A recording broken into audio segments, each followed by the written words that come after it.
오늘은 부활의 주님을 만나려는 제목으로 은혜를 나눠보겠습니다. 오늘도 우리 옆에 있는 분과 함께 힘차게 이렇게 한번 인사해 볼까요? 우리 이렇게 한번 하겠습니다. 주님은 살아계십니다. 이렇게 한번 인사해 보겠습니다. 시작. 주님은 살아계십니다. 또 이어서 이렇게 인사하겠습니다. 살아계신 주님 때문에 행복한 인생 사시기를 축복합니다. 한번 힘차게 인사하겠습니다. 시작. 살아계신 주님 때문에 행복한 인생 사시기를 축복합니다. 아멘. 오늘이 부활절인데요. 사망 권세를 깨고 일어나신 주님의 날을 기념하는 날입니다. 그래서 이 주님이 부활한 이 날이 금요일 날 십자가에서 죽으셨다가 일요일 날 새벽에 부활한 걸로 기록되는데, 그래서 구약의 안식일이, 구약의 주일이 토요일이었는데, 이제 주님이 부활하고 나서 주님의 부활을 새로운 창조의 날로 기억해서 이제 구약의 안식일이 일요일로 주일로 바뀌게 되었습니다.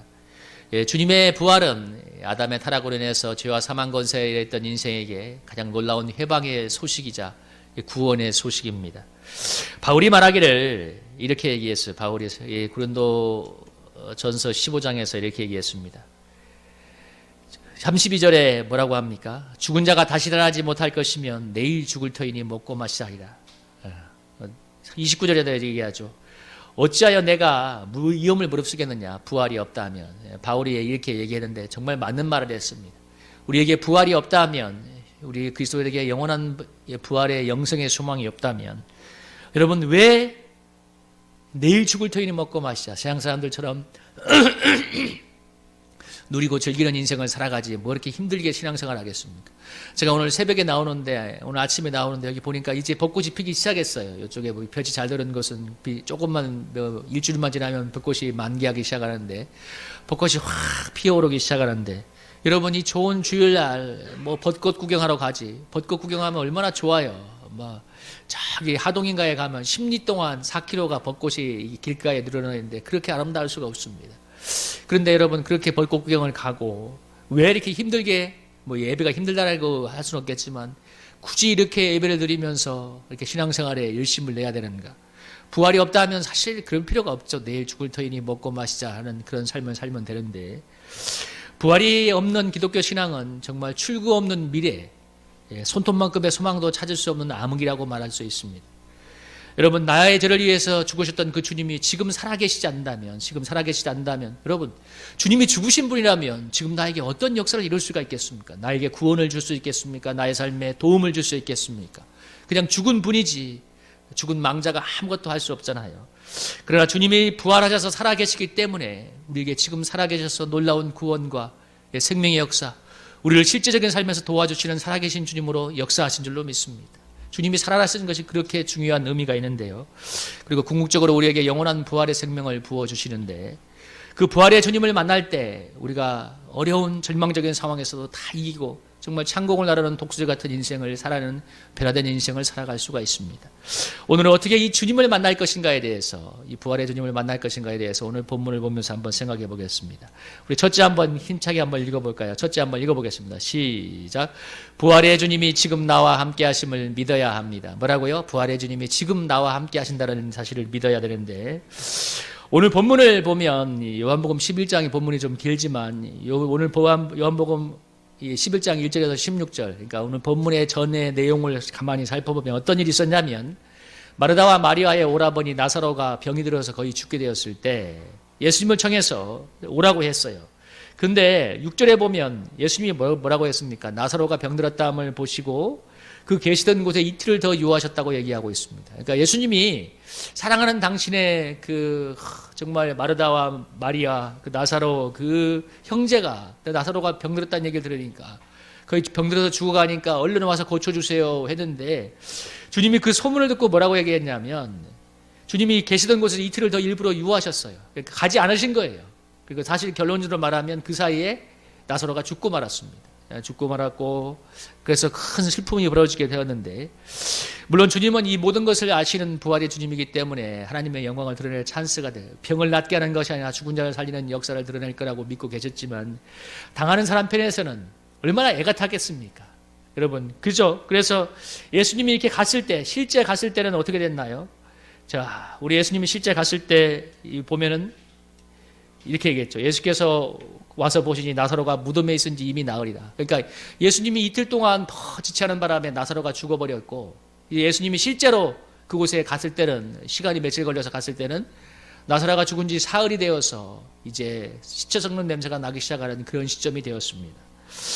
예수님은 그 사랑하는 자가 그렇게 애타게 부르는 시점에 가지 않고 정말 절망적인 시간에 갔어요. 특별히 이 사흘, 나흘이라는 시간이 굉장히 의미가 있는데, 유대에서는 이 전승이 뭐냐면, 이 죽은 지 3일 될 때까지는 사람들의 영혼이 몸에 붙어 있다고 믿었대요. 그래서 그때는 혹시 어떤 정말 기적적인 일로 사람이 살아날 거라고 생각을 했다는 그런 생각이 있는데, 그런데 사흘이 지나면 이제 몸의 영혼이 떠나가기 때문에 나흘째, 4일째부터는 죽어도 살아날 가능성이 없는 그런 시간으로 여겼답니다. 그러니까 예수님이 이 시간에 갔다는 얘기는 사람들로 하여금은 더 이상 아무런 소망을 기대할 수 없는, 정말 병이 들었을 때 그래도 숨이 간당간당 할 때, 한번 생각해 보세요. 숨이 간당간당 할 때 가서 이렇게 안수해서 네 병이 나았다 해가지고 빨딱 일어나야지. 사람 편 우리 그거야. 근데 다 죽어서 입이 나흘이 돼서 시체 썩는 냄새가 나. 거기 가서 네 오라비가 살아날 거라 했을 때 믿음이 생겼겠습니까? 그러니까 이 당하는 사람 편에서는 너무나 절망적인 거예요. 왜 예수님이 그렇게 필요한 순간에 오지 않는가? 우리도 그렇지 않습니까? 내가 원하던 순간에, 내가 필요한 순간에 주님이 좀 와주셨으면 좋았을 건데 주님이 안 오실 때가 있어요. 그때 우리가 참 불신이 생기게 되는 거죠. 오늘 예수님이 오셔서 네 오라비가 다시 살아날 것이라고 하니까 오늘 여기 21절에 말하다가 뭐라고 해요? 이렇게 얘기하죠. 주께서 여기 계셨다면 내 오라비가 죽지 않았을 것입니다. 21절에 그렇게 얘기하죠. 무슨 얘기예요? 왜 우리가 필요할 때 안 오세요? 주님, 우리 오빠가 이렇게 병들어서 죽어갈 때, 숨이 간당할 때 오셔야지. 이미 죽어서 이미 냄새 나는데 왜 오세요? 왜 오실까지는 알겠지만 지금 와서 무슨 소용이 있겠어요? 이 얘기를 하고 있는 거잖아요. 그래, 원망 아닌 원망을 하는 겁니다. 우리 좀 빨리 좀 와서 고쳐주면 좋았을 건데 왜 이렇게 다 죽어서 냄새가 나는, 아무런 소망이 없는 때, 이렇게 슬플 때 오셔서 그러십니까? 하면서 이렇게 원망 아닌 원망을 하니까 23절에 예수님께서 뭐라고 얘기합니까? 내 오라비가 다시 살아나리라. 예수님께서 지금 하시는 말씀은 네 오라비가 지금 다시 살아날 거란 얘기예요. 얘기인데 그런 얘기를 하셨는데, 근데 마리아는 뭐라고 얘기했습니까? 마지막 날 부활 때는 다시 살아날 것을 믿습니다. 24절에 그렇게 얘기하고 있습니다. 이 얘기는 우리나라의 신화로 말하면 단군 신화에 곰이 사람이 되었습니다, 뭐 이런 것을 믿습니다 정도의 신앙이에요. 지금 그 당시 유대인들은 다 마지막에는 모두가 부활할 거라는 것을 지식적으로는 다 공유하고 알고 있었기 때문에, 그러니까 지금 이제 마르다의 고백은 어떤 고백이냐면 그냥 막연하게 마지막에 부활 때 우리 이 오빠가 살아날 것을 믿습니다는 고백인데, 사실 이것은 신앙적인 것이 아니죠. 그냥 지식에 관한 고백에 불과한 건데, 그러나 주님께서 지금 말씀하시는 것은 네 오라비가 다시 살아나리라. 지금 이 순간 죽어서 나흘이 된 네 오라비가 다시 살아날 거라는 얘기입니다. 그러면서 주님께서 말씀하시기를 25절에 유명한 말씀을 한번 하셨죠. 25절, 26절에 여러분 같이 한번 읽어볼까요? 25절, 26절 한번 읽어보겠습니다. 시작. 예수께서 이르시되 나는 부활이요 생명이니 나를 믿는 자는 죽어도 살겠고 무릇 살아서 나를 믿는 자는 영원히 죽지 아니하리니 이것을 내가 믿느냐. 아멘. 예수님이 지금 말씀하시는 것은 내가 지금 부활의 주, 생명의 주기 때문에 나를 믿는 사람이 죽어도 살겠고 정말 살아서 나를 믿는 자는 영원히 죽지 않는 것을 믿느냐. 좀 더 현실적으로 적용해서 말하면 네 오라비가 지금 살아날 것을 믿느냐 이 말입니다. 내가 부활의 주, 생명의 주인데 이 죽어서 사흘이 된 너희 냄새나는 너희 오라비가 살아날 것을 믿느냐는 그런 얘기인데, 근데 이제 마르다는 그렇게 사실 믿음이 생기지 않죠. 근데 주님께서 마르다에게 요구했던 믿음은 뭐냐면 지금 죽어서 사흘이 내서 냄새가 풀풀 나는 인간의 생각으로는 도저히 못 살아나갔던 그 오빠가 나의 부활의 주, 생명의 주님 안에서 살아날 것을 믿기를 원한다는 것이었습니다. 이 스펄전이 뭐라고 얘기했냐면, 유명한 영국의 설교했던 스펄전이 뭐라고 하면, 정말 살아있는 믿음은 천국에 있는 금괴가 지금 나의 삶 속에서 현금으로 변화될 것을 믿는 믿음이라고 했습니다. 천국에 있는 금괴가 지금 내 삶 속에서 현금화될 것을 믿는 믿음이라고 했는데, 여러분 그런 면에서 우리가 한국은행에 돈이 많습니까? 천국에 더 돈이 많겠습니까? 여러분 한번 물어볼게요. 그렇게 돈 다들 그렇게 돈을 좋아하는데 한번 물어볼게요. 여러분 천국에 더 돈이 많나요? 한국은행에 더 돈이 많나요? 아리수랑한 얼굴로 천국에 훨씬 더 돈이 많죠. 그죠? 훨씬 더. 여러분 스펄전이 얘기했어요. 천국에 있는 금괴가 지금 현금으로 변화될 것을 믿는 것이라고 했습니다. 다시 말하면 뭐냐면 지금 주님이 살아계셔서 부활의 역사, 지금 내가 고민하는 그 문제에 해답을 줄 수 있는 구원해 주라는 것을 믿는 것을 원하신다는 것입니다. 아주 중요한 거예요, 여러분. 우리 모든 사람들, 저나 여러분이나 지금 이렇게 고백할 거예요. 예수 믿으면 천국 가요. 여러분 저나 여러분이나 말하다가 똑같은 얘기 하잖아. 마지막 부활에는 살아날 거예요. 우리 예수 믿으면 천국 가요. 믿으시죠? 여러분 믿습니까? 예수 믿으면 천국 가요 하는 말을 입버릇처럼 얘기하지만 실제 여러분 우리가 뭐 수십 년 뒤에 죽어서 천국 가는 것을 믿는데, 그런 놀라운 믿음을 갖고 있는데, 실제 오늘 내가 괴로워하는 그 문제, 내가 돈이 없고 힘이 들고 직장생활 여러 가지 있는 내 삶의 문제, 우리 학생들은 공부하는 문제겠죠. 지금 내가 고민하고 있는 괴로워하는 그 문제에 구원자, 해결자가 되시는 주님을 잘 믿지 못합니다. 여러분, 그러니까 몇십 년 뒤에 주님께서 나를 구원할 것을 믿는데, 지금 실제 현재 현실 속에 내가 고민하는 그 문제에 대해서 주님이 해답을 주시는 분이라는 것을 잘 믿지는 못해요. 굉장히 여러분, 이게 굉장히 논리적인 모순이죠. 실제 우리 속에 그런 믿음이 있지 않다는 것이. 여러분에게 솔직히 한번 질문 던져볼게요. 지금 내가 고민하고 있는, 지금 내가 절실한 그 문제에 주님이 나의 해답이 된다는 것을 믿으십니까? 주님이 오늘 그 질문을 하고 있는 거예요. 내가 부활이요 생명인데, 지금 여러분 마르다가 구하는 게 뭡니까? 오빠가 좀 제발 살아났으면 좋았을 거잖아요. 그냥 주님이 살려주겠다고 하는데, 그렇게 얘기하는데 죽은 마르다는 잘 못 믿는 거예요.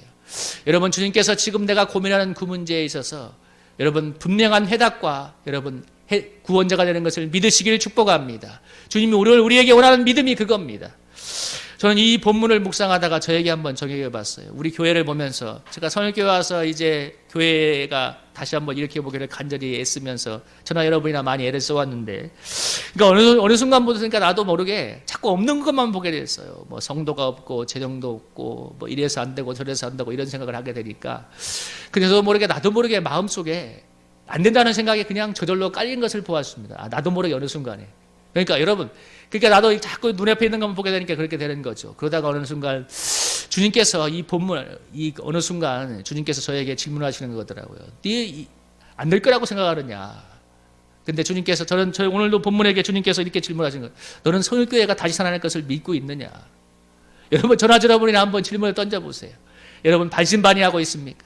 어쩌면 우리가 믿음이 연약하기 때문에 그렇게 생각할 수 있는데, 저는 그동안에 주님이 하시면 되실 것입니다 라는 말을 입버릇처럼 얘기했는데, 거꾸로 생각하면 그 대답이 얼마나 교활한 대답인가 몰라요. 여러분, 의심을 갖다가 적당한 아름다운 용어로 표정한 용어일 수도 있어요. 여러분, 주님이 하시면 주님의 뜻이면 됩니다 이렇게 하는 얘기가, 정확히 얘기하면 신앙적인 것 같지만 어떤 면에서는 우리의 불신을 교활한 말로 포장하는 것일 수도 있습니다. 여러분, 주님이 되게 하시면 물론 되죠. 여러분, 그러나 중요한 건 지금 내 문제에 대해서 주님이 하실 거라고 믿는가가 중요한 것입니다. 여러분, 여러분의 삶의 문제에 주님이 해답을 주실 것을 믿으십니까? 아주 중요한 거예요. 주님의 뜻이면 될 것이다 이렇게 포장하지 말고, 내가 고민하는 그 문제에 주님이 해답을 줄 것을 믿습니까? 지금 오늘 주님께서 마르다에게 요구하는 믿음인 것입니다. 저는 제 속에 있는 불신과 낙담을 어떻게 극복을 했냐면, 어느 순간 이제 이 성경 읽기를 하고 있는데, 멱제에 성경 읽기를 하고 있는데, 출애굽기를 읽으면서 그 장면이 나에게 너무나 놀라운 믿음을 주었습니다. 무려 430년 동안 애굽에서 이렇게 수백만 명의 노예로 있었는데, 하나님이 하시니까 불과 몇 달 사이에 그 많은 백성들이 애굽으로부터 조공을 받으면서 탈출을 하는 거예요. 그 장면을 깊이 묵상하다가, 여러분, 그 놀라운 역사가 수백만 명이, 여러분, 우리는 너무 성경을 감동 없이 읽잖아요. 수백 년 동안 여러분 수백만의 백성이 그 나라에 살다가 한 나라가 거기서 완전히 이루어졌는데, 여러분 불과 몇 달 사이에 그 노예를 탈취해서 광야로 나오는 게 그게 인간의 힘으로 가능하겠습니까? 어떻게 그 일이 벌어지겠어요? 무려 40년 동안 수백만의 백성이 아무것도 먹을 것도 없고 사람이 농사도 짓지 않는 그 땅에서 광야에서 살아남았잖아요. 하나님이 먹여주셔서. 여러분이 그 전능하신 하나님의 권능이 있기에 가능한 일이었는데, 여러분 그 주님을 바라볼 때 내 속에 믿음이 회복되기 시작했습니다. 여러분, 사실 중요한 것은 우리가 주님을 바라보고 성경의 말씀에서 하나님의 기적을 믿으면 불가능한 것은 없는 줄로 믿습니다. 여러분 믿으십니까? 여러분 하나님의 기적을 믿으시나요? 여러분 부활을 믿는다고 하는데 왜 하나님의 기적을 못 믿어? 최고의 기적이 죽은 자가 살아나는 거잖아요. 병 낫는 게 문제가 아니에요. 죽은 자가 살아나잖아. 여러분, 오늘 마르다에게 주님이 뭐라고 했어요? 죽은 뒤에 네 사흘이 된 네 오빠가 살아날 거야, 이 얘기를 하고 있는 거예요. 여러분, 기독교의 가장 중요한 측면이 있다면 신비성입니다. 천지창조, 죽은 자의 부활, 병든 자가 낫는 것, 이것을 신비에 속한 일이죠. 여러분, 이것을 어떻게 이성으로 납득할 수가 있겠어요? 어떻게 천지가 창조한 것을 이성으로 알 수가 있어? 여러분, 죽은 자가 살아나는 것을 이성으로 납득할 수가 있습니까? 기독교 신앙에서 이 신비성을 제거하면, 여러분, 오늘날 기독교가 참 무서운 게 뭐냐면 너무 합리적으로 믿다 보니까 이 기독교 신앙에서 신비성을 너무 무시하는 거예요. 신비성을 제거하면 기독교 신앙은 무엇이 남느냐면 윤리적인 가르침만 남는데, 쉽게 말하면 착하게 살라예요. 쉽게 말하면 착하게 윤리적으로 살라는 가르침만 남는데, 그러나 이것만큼 기독교를 무력화시키는 게 없습니다. 한번 생각해 보세요. 우리가 세상 사람보다 조금 더 착하고 윤리적으로 살기 위해서 주님을 믿습니까? 한번 물어보세요. 여러분에게 물어볼게요. 우리 오늘날 교회가 그렇게 돼버렸어요. 세상 사람보다 좀 더 윤리적이고 좀 더 착한 삶을 살기 위해서 주님을 믿습니까? 여러분, 그렇게만 대답한다면 우리 기독교가 너무 부족하고 무력해요. 여러분, 윤리적이고 선한 삶을 사는 게 중요하죠. 그것이 사회적으로 메시지가 되고 하나님이 원하시는 삶이기도 하지만, 여러분, 그렇게 된다면 궁극적으로 가장 중요한 문제인 죄와 죽음의 문제에 대해서, 그리고 또 해답을 줄 수 있습니까? 그런 기독교가 무엇보다도 오늘 나의 삶의 이 수많은 문제들에 대해서 과연 해답이 되냐는 거예요. 여러분, 그렇게 아무런 무능력하고 아무런 문제 해결도 할 수 없고 아무런 변화도 줄 수 없는 죽은 예수님, 죽은 복음이라면 사실 내 삶에서 부활이 없는 건데 내일 죽을 터이니 먹고 마시자의 삶을 사는 것이 낫지, 뭐 그렇게 신앙생활에 여러분 형식에 매여서 살 필요는 없다는 것입니다. 그러나 여러분, 부활이 있기 때문에, 다시 말하면 주님이 살아계시기 때문에, 우리에게 구원을 주시고 있기 때문에, 우리에게 영원한 부활의 생명으로 인도하실 것이기 때문에 깨어 의를 행하고 죄를 짓지 않고 살아야 되는 것입니다. 죽은 뒤에 여러분 반드시 부활이 있습니다. 심판의 부활이 있고 영생의 부활이 있습니다. 그래서 우리는 절대적인 부활의 소망에서 믿음의 거룩한 삶을 가야 되는 것입니다. 더 중요한 것은 지금 주님이 살아계셔서 나의 인생을 구원하시는, 지금 나의 삶을 구원하시는, 구원해 주는 것을 믿느냐 하는 것입니다. 내가 절망하고 힘들어하는 그 문제에 대해서 주님이 부활의 능력으로 해답을 줄 수 있는가를 믿느냐는 것입니다. 오늘 마르다는 주님이 오셨지만 네 오라비가 다시 살아날 거라고 얘기했지만 사실은 믿지 못하고 있어요. 마지막 날에 살아날 거예요. 우리는 주님의 뜻이란 말로 포장할지도 몰라요. 죽은 오라버니가 지금 살아날 거라는 것을 믿지 못하고 있습니다. 여러분, 여러분의 삶에 절망하는 그 문제에 대해서 여러분 주님께서 해답이 되는 것을 믿으십니까? 여러분 한번 대답해 보세요. 여러분은 지금 내가 고민하는 그 문제에 대해서 지금 주님이 죽은 자도 살리신 분인데, 살아계신 분인데 해답이 되는 것을 믿으십니까? 여러분, 주님이 죽은 자도 살리고 전능하신 분이라는 걸 믿는다면 왜 해답이 안 되겠어요? 당연히 해답이 되죠. 나의 문제에 대해서. 그 절망의 문제는 다 다릅니다. 어떤 사람은 직장 생활이 되기도 하고, 어떤 사람은 인간관계가 되기도 하고, 어떤 사람은 풀리지 않는 삶의 문제가 되기도 하는데, 중요한 건 그 주님이, 살아계신 주님이 그 문제에 대해서 나에게 해답, 구원자가 되는 것을 믿느냐는 것입니다. 22절에서 마르다가 뭐라고 얘기하나요? 그러나 나는 이제라도 주께서 무엇이든지 하나님께 구하시는 것을 하나님의 주실 줄을 아나이다. 뭘 구해요? 여러분, 22절에 무엇을 구하나요? 오라버니가 살아날 것을 구하고 있죠. 그러나 실제 구하지만 믿지 못하고 있어요. 네 오라비가 살아날 거라는 주님의 약속을 믿지 못하고 있습니다. 우리의 문제는 먼 훗날 우리를 천국으로 인도할 주님을 믿지 못하는 게 아니고, 지금 내가 구하고 있는 그 문제에 대해서 주님이 해답이 된다는 사실을 믿지 못하는 게 문제입니다. 오늘 마르다는 구하고 있죠. 오빠가 살아나길 간절히 바라고 있지만, 그러나 그 고민하는 문제에 대해서 주님이 해답이 된다는 사실을 믿지는 못하고 있어요. 직장생활의 해답, 인간관계의 해답, 풀리지 않는 삶의 문제의 해답에 대해서, 그 문제에 대해서 주님이 해답이 된다는 사실을 전적으로 신뢰하지 못하는 것입니다. 여러분, 주님이 지금 해답이 된다는 사실을 여러분 믿으십니까? 여러분 마음에 한번 스스로 고백해 보세요. 지금 나의 상황 속에 주님이 정말 역사하셔서 해답이 된다는 것을 믿으십니까? 저는 요즘 이렇게 질문해 보고 있습니다. 정말 주님 한 분 때문에 만족하고 있습니까? 주님 때문에 행복합니까? 내 스스로에게 한 질문이에요. 여러분도 한번 질문해 보세요.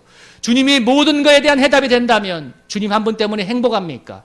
주님 한 분 때문에 만족합니까? 라는 대답을 여러분 뭐라고 해야 하나요? 아멘이 나와야 되죠. 근데 여러분 그렇지 못하다면 주님 한 분 때문에 행복해요, 주님 한 분 때문에 만족해라는 대답이 나오지 못한다면 여러분 주님이 해답이 되지 않고 있다는 얘기예요. 우리 주님은 뭐라고 했습니까? 네가 믿으면 하나님의 영광을 볼 거라고 마르다에게 이렇게 했어요. 40절에 보면 네가 믿으면 하나님의 영광을 볼 거야. 네가 정말 믿고 네 오라비가 살아날 것을 믿고 순종하면 하나님의 영광을 볼 거야 이렇게 말씀하시는데 여러분 정말 우리가 믿으면 믿고 구하게 되어 있고 하나님의 영광을 보게 될 줄로 믿습니다. 이 중요한 거예요. 제가 청년부 제가 청년부를 섬길 때 청년부 회장이 여름 수련회 계획을 짜왔는데 뭘 짜온 줄 아십니까? 플랜 A와 플랜 B를 짜왔어요. 야, 플랜 A가 뭐고 플랜 B가 뭐냐 그러니까 플랜 A는 B가 안 올 때 계획이고 플랜 B는 B가 올 때 계획이래. 내가 어이가 없어가지고 그걸 집어 던지면서 내 앞에서 이런 거 두 번 다시 갔다 오지 말라고. 비가 오지 않도록 기도해! 그랬어요. 그러니까 안 믿어. 계속 기도했다 시켰어요. 믿고 기도하는 사람은 저밖에 없었어요. 여러분 수련회 마지막 날까지 비가 새벽 4시 반까지 정말 하늘에 뚫린 것처럼 비가 왔어요. 근데 거짓말처럼 4시 55분에 비가 딱 멈췄어요. 그리고 마지막 날에 버스가 와서 우리가 야외 활동을 하는데 야외 활동을 하게 됐습니다. 아마 어디로 아마 해수욕을 갔을 거예요. 비가 계속 왔으면 취소했을 건데 여러분 저는 믿었어요. 하나님께서 비를 멈추게 할 거라는 걸. 근데 그걸 안 믿는 거예요. 그 다음에 또 다른 교회에서 청년부가 또 뭐 중고등부 캠프를 갔는데 또 계획을 짜왔는데 또 플랜 A, 플랜 B를 또 짜왔어. 플랜 B가 뭐겠어요? 비 올 때 계획이야. 비 올 때 계획이 뭐야? 그러니까 캠프파이 하는데 비가 오면 안에서 이렇게 할 거라고 내가 또 집어던졌어요. 야 기도해. 그랬는데 근데 막 의심해 하면서 비가 오면 어떡하나요? 네가 책임져! 그러면서 기도하면 되지. 정말 기도를 시켰는데 여러분 마지막 날 비가 왔을까요? 안 왔을까요? 여러분한테 한번 질문할게요. 예? 장로님이 그래도 제일 믿음이 낮네. 맞아요, 여러분. 비가 안 왔어요. 그래서 나한테 와서 이제 무릎을 꿇더라고. 아유, 목사님, 제가 잘못했습니다. 믿지 않는 거예요. 기도하지만. 여러분, 얼마나 내가 어이가 없는지 몰랐어요. 이렇게 믿음이 없느냐, 니들이 몇십 년간 교회를 다녔는데, 이 나쁜 놈들아, 내가 화를 냈다니까요. 어째 그렇게 믿음이 없는지 몰라. 어느 교회에서 여러분 야외 활동하면서 비 오지 않기를 기도했는데 어른들 다 우산 가져왔다잖아요.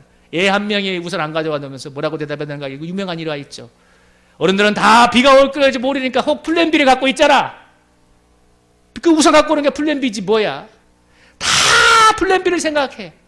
왜? 주님이 구원할 거 못 믿으니까. 만에 하나 혹시라는 그 합리적인 생각으로 다 살 길을 찾아 놓는 거야. 그러니까 능력을 못 경험하는 거예요. 여러분 그때 어떻게 됐어요? 애가 순수하게 말했잖아요. 왜 비가 오지 않기를 기도하는데 우산 갖고 와요? 애는 정말 믿은 거예요. 여러분 정말 그날 비가 안 왔다잖아요. 여러분의 삶 속에 한번 물어보십시오. 정말 주님의 해결자가 되시고 주님이 해답이 되는 것을 믿으시면 여러분 주님의 말씀을 믿고 순종하지 않겠어요? 기도하지 않겠어요? 그런데 실제는 정말 믿지 않기 때문에 반신반의하기 때문에 구하고는 있지만 능력을 경험하지 못하는 것입니다.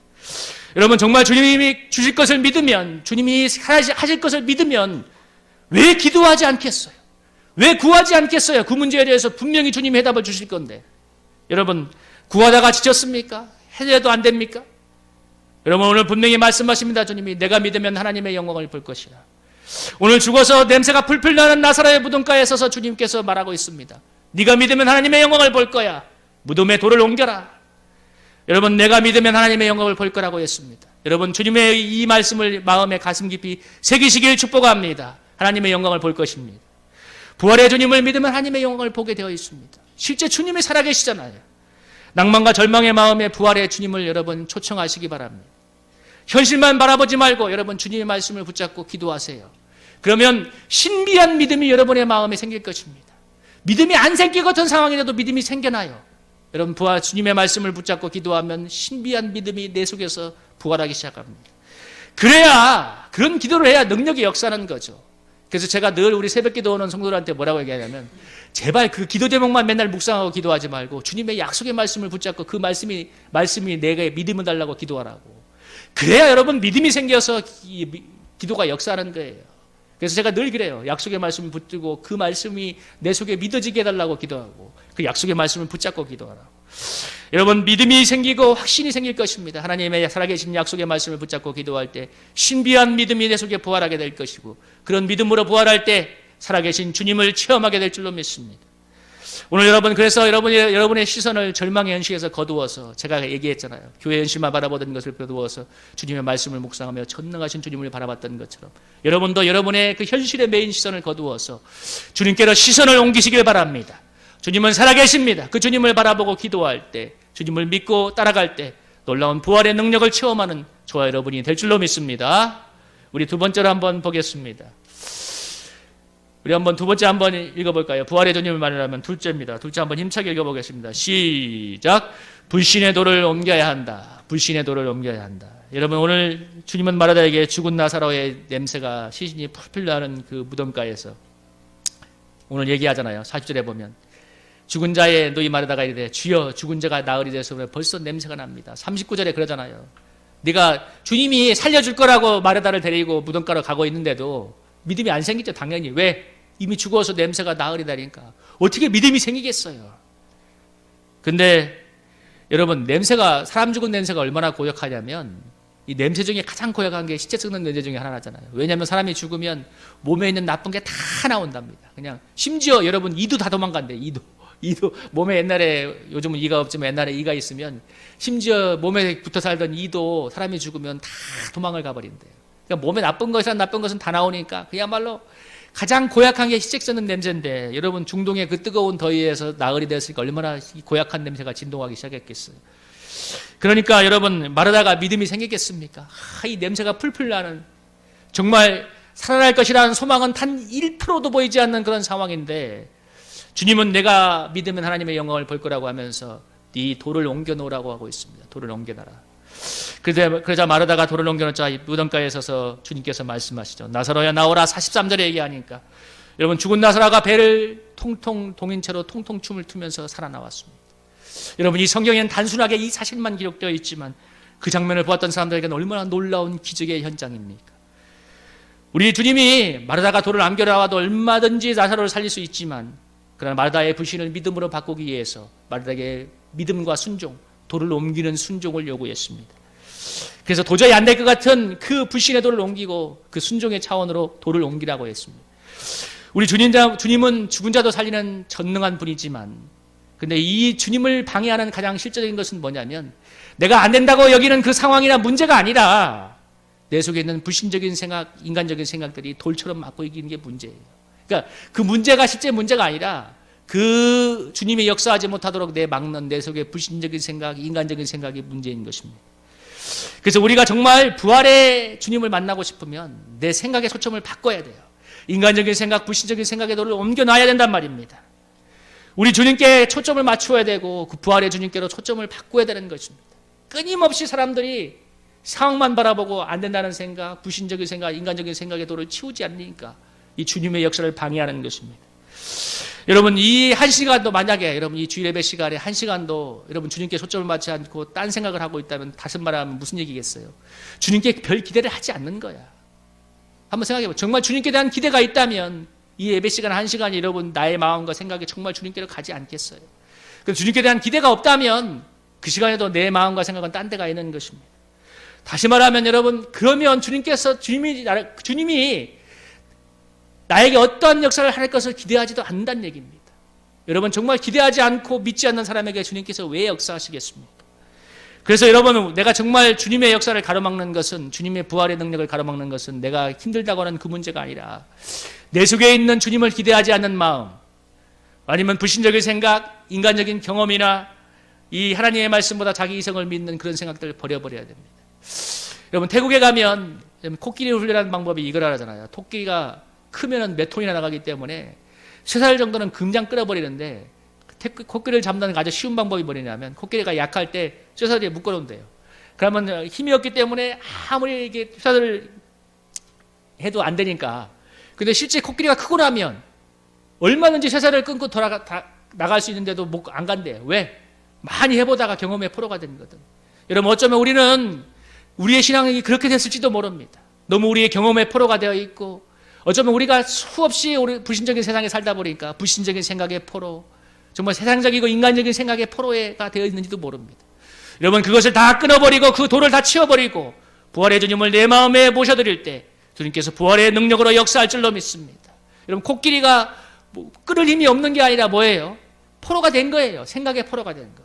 여러분, 저나 여러분이나 여러분 불신적인 생각, 인간적인 생각, 세상의 메인 생각을 여러분 돌을 옮겨버려야 됩니다. 그때 주님께서 우리 속에 들어와셔서 부활의 역사를 하고 계신데, 여러분 어떻게 이 돌들을 치워버릴 수가 있겠습니까? 불신적인 생각, 정말 오랫동안 세상에 찌든 생각을 어떻게 청소할 수가 있겠습니까?